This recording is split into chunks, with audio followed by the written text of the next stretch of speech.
always.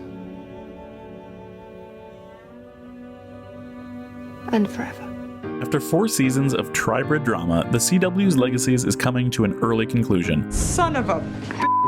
And we aren't exaggerating when we call it the end of an era. Weird, messy, complicated, sad, wonderful, amazing, and above all, epic. Beginning with the Vampire Diaries and continuing with the originals, we've spent a combined 13 years in this universe on this network, and we aren't ready to say goodbye just yet. So before we do, let's rank the top 10 characters we'll miss the most.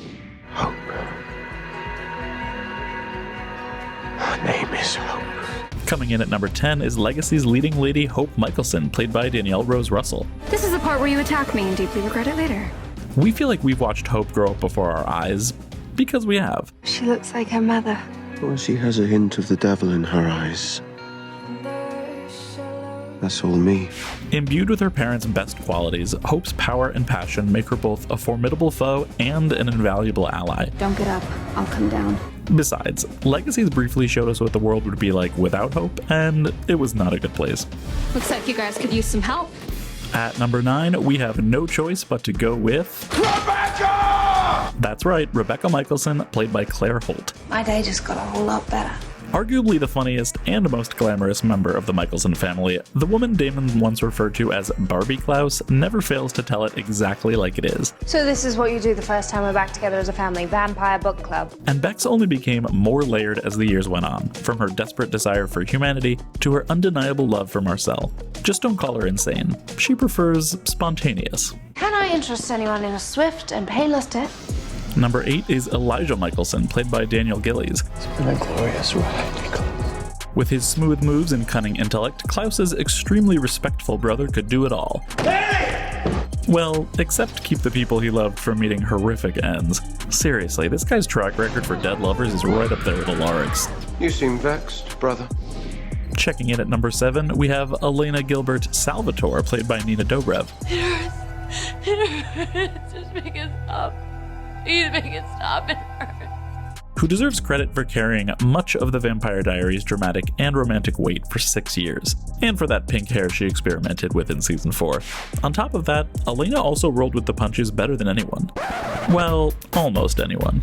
Enter number 6, Caroline Forbes, played by Candace King. Getting smothered to death was honestly the best thing that could have happened to Caroline, who evolved from a boy-crazy cheerleader into a badass vampire overnight. You suck.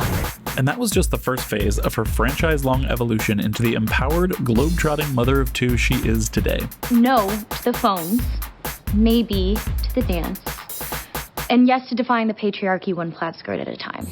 Smoldering his way into the number 5 slot is Damon Salvatore, played by Ian Somerhalder. I like being the eternal stud. Often imitated but never duplicated, Damon was the original immortal bad boy of Mystic Falls, whose road to redemption ironically began the day he met his brother's girlfriend. Do you know that I am one of Mystic Falls' most eligible bachelors? Those Salvatores always did love to share. How romantic. Number 4 is Bonnie Bennett, played by Kat Graham.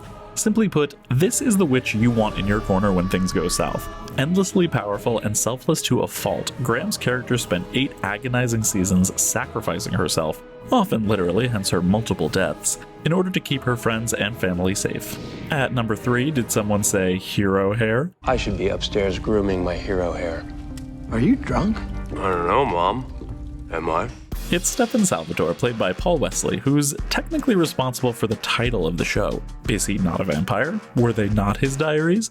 Damon may have stolen fans' hearts, Bite me. but let's be real, Stefan had them from the beginning.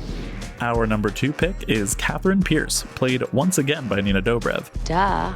And come on, when were you not excited to see this leather-clad lunatic on your screen? That's for me to know, and for you to ... Deliciously twisted and infinitely more interesting than her human doppelganger, Katherine was behind many of the Vampire Diaries' most jaw-dropping twists. No. Rude. Honestly, putting her on Hell's Throne in Season 8 was merely a formality. She was always a queen.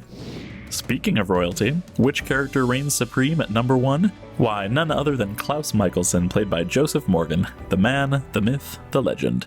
I'm reminded that it is people who are best suited to fill our hearts. To think that the monster who slaughtered poor defenseless Aunt Jenna on the Vampire Diaries is the same person who gave it all up to save his daughter on the originals, well, there isn't a clap in the world slow enough to commend that kind of growth. Always and forever. Always. Always and forever. Always and forever. Always and forever. Head to TVLine.com for our full list of the top 25 characters. But first, do you agree with our picks? Who are your favorite characters from the Vampire Diaries universe? Let us know in the comments. For TVLine.com, I'm Andy Swift.